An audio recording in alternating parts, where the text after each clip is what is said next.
এই জন্য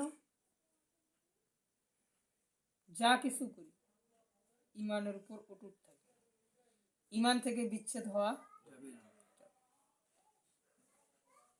ইমান বিরোধী কোনো কাজ করা যাবে না। এই ইমান বিরোধী কাজ করতে গিয়া যদি এই ইমান বিরোধী কাজ না করার জন্য যদি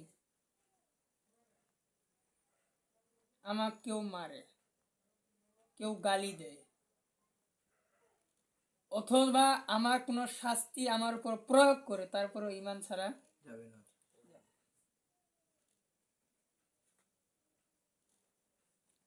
বর্তমান যে চলমান বাংলাদেশ চলতেছে, সামনেই কিন্তু নির্বাচন, সামনেই কি নির্বাচন।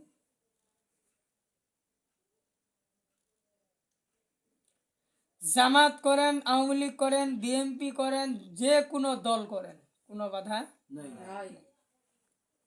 কথা একটাই, ইমান বিক্রি করা যাবে না, ভোটের বিনিময়ে ইমান বিক্রি করা যাবে না। আরেকটা কথা, গণতন্ত্র সম্পূর্ণ হারাম, গণতন্ত্র সম্পূর্ণ হারাম। যারা বলবে আমরা গণতন্ত্র দিয়া ইসলামিক রাষ্ট্র কায়েম করব, তারা হইল পাগল। তারা কি পাগল? পাগল।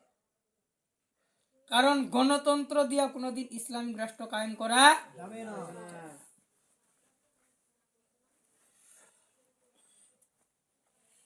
কিন্তু বর্তমান আমাদের এই যুগে